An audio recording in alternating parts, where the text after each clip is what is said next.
I truly believe that thoughts are the greatest vehicle to change power and success in the world. Everything begins with thoughts. Your words become your reality. You are where you are today, in part because of what you've been saying about yourself. Words are like seeds. When you speak something out, you give life to what you're saying. If you continue to say it, eventually that can become a reality. Whether you realize it or not, you are prophesying your future. And this is great when we're saying things like, I'm blessed, I'm strong, I will accomplish my dreams, I'm coming out of debt. That's not just being positive, you are prophesying victory, prophesying success, prophesying new levels. Your life will move in the direction of your words. But too many people go around prophesying just the opposite. I never get any good breaks. I'll never get back in shape. Business is slow. I'll probably get laid off. Flu season is here. I always get it. They don't realize they are prophesying defeat. It's just like they're calling in bad breaks, mediocrity, lack. You can't talk defeat and expect to have victory. You can't talk lack, not enough, can't afford it, never get ahead, and expect to have abundance. If you have a poor mouth, you're going to have a poor life. If you don't like what you're seeing, start sowing some different seeds. So the first thing you have to do is you have to become conscious of your unconscious thoughts. You got to notice your automatic habits and behaviors. And you have to become aware of your emotions that keep you anchored to the past. And if you can become so conscious of the unconscious states of mind and body that they would never slip by your conscious awareness again, you're becoming familiar with the old self so you don't return. Then if you begin to think about new ways of being defined by a vision, plan your behaviors, review them in your mind. Now, if you keep doing that over and over again, you begin to become familiar with a new state of mind. At the same time, if you can emotionally cultivate your inspiration, your joy, your enthusiasm ahead of the experience, by repeating that over and over again, cultivating that state, it's going to begin to become familiar to you. So then the process of change then requires unlearning and relearning, breaking the habit of the old self, reinventing a new self. Unmemorizing emotions that are stored in the body, then here's the key: reconditioning the body to a new mind and to a new emotion. It's literally moving from your past to your future. It's losing your mind and creating a new one. And so then when you begin to understand that in that process, it's going to feel a little bit unfamiliar, uncomfortable. And if you can relax into that, instead of going back to the past, continuously invest in your future, sooner or later, it'll begin to become easier and easier and easier. And all of a sudden, when you least expect it, something amazing is going to happen in your life. And when that event begins to occur, you're going to pay attention to what you did inside of you now to produce the effect outside of you. And that's called human empowerment. And there isn't a person in the world that's excluded from this equation. Someone's watching this and they have a thing something they want to change, and it's not sticking, then maybe it's the environment. Maybe you could check about your habits, but maybe it's your beliefs and your values. Some people will not get themselves to read every day because they don't value reading every single day, right? Some people won't, let's say the behavior they want to change is, we did a podcast on how to remember names.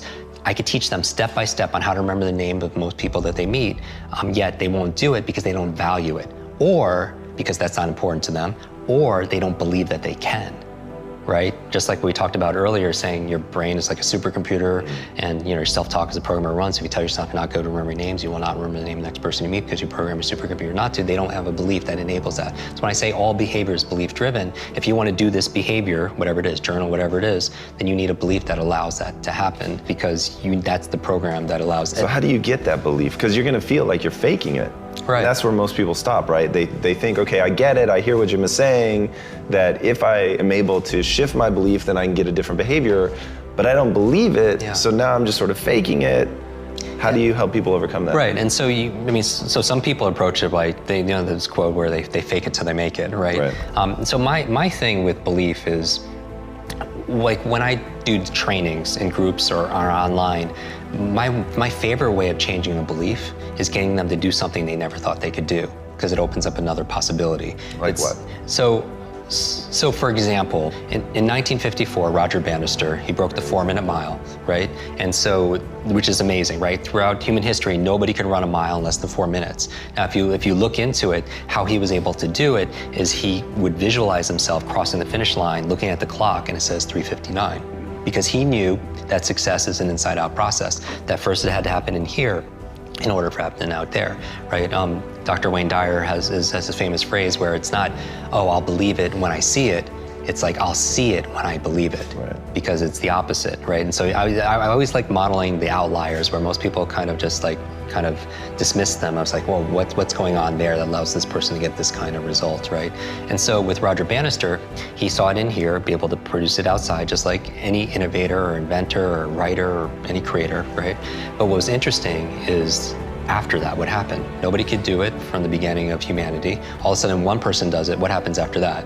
Everybody. Yeah, everyone starts doing it. And so that's the thing. Now, what happened? Was there a big change that year in, training methodology and nutrition? Or no, it was a change of belief, right? Because the belief back then was, if you ran a mile in less than 4 minutes, not only would you die, it was your heart would explode in your chest.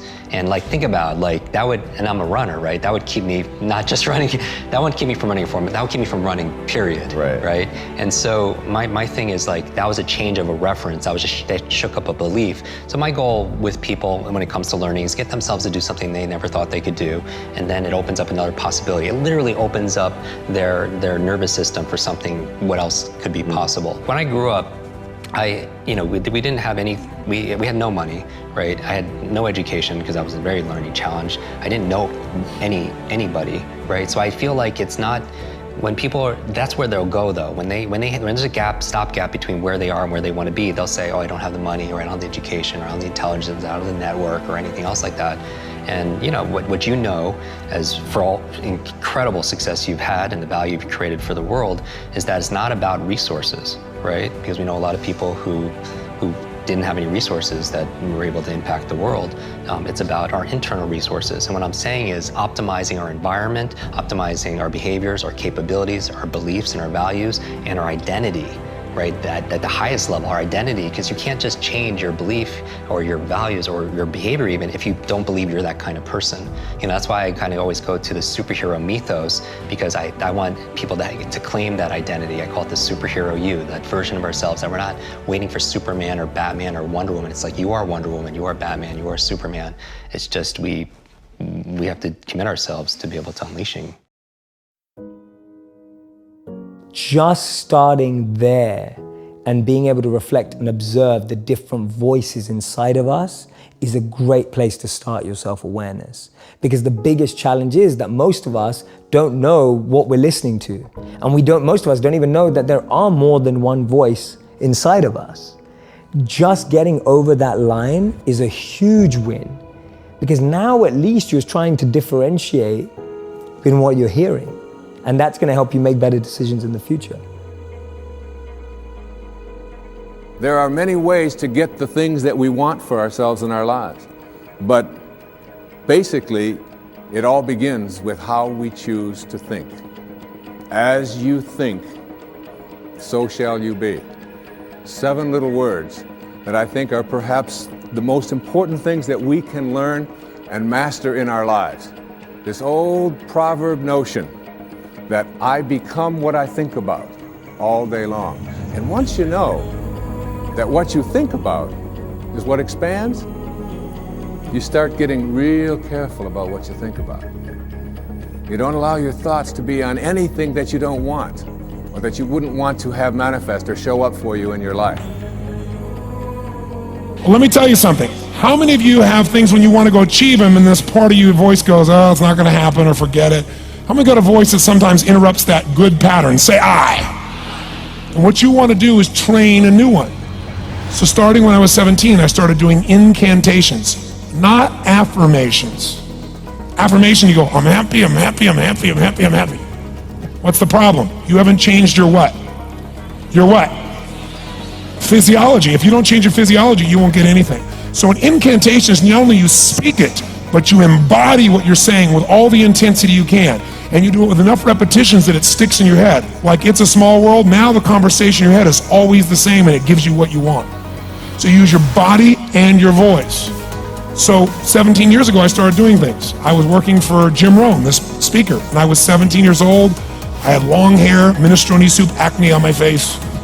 And I was trying to call on Bear Stearns type of people and convince them why they should go to this man's seminar and be more successful. I was driving a 1968 Volkswagen that I had earned at $40 a week as a janitor. The only way I did it was park far from the building and then go in, and I love people and I believe, but I put myself in state, and I was able to influence people that were far more successful than I was at the time. I would do something that I still do backstage and have done for 23 years. Because I don't hope I'm gonna be in a good state, I demand it. So I do an incantation using my whole body. I'd say, I now command my subconscious mind to direct me in helping as many people as possible alive today to better their lives by giving me the strength, the emotion, the persuasion, the humor, the brevity, whatever it takes to show these people and get these people to change their lives now.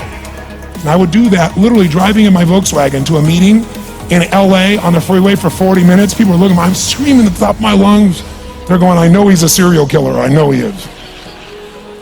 But by the time I entered that room, when two people meet, if there's rapport, the person who's most certain will always influence the other person. And I was totally certain, and they were trying to get revved up to certainty. Do you agree with this, yes or no? I do another one because I was poor. I changed my mindset. I kept doing things, but I never got beyond it. I'd say God's wealth is circulating in my life. His wealth flows to me in avalanches of abundance. All my needs, desires, and goals are met instantaneously by infinite intelligence, for I'm one with God and God is everything. And I would imagine the abundance in my life, and I would feel so grateful. And a year later, I went from making $38,000 a year to making $1 million a year in 1 year.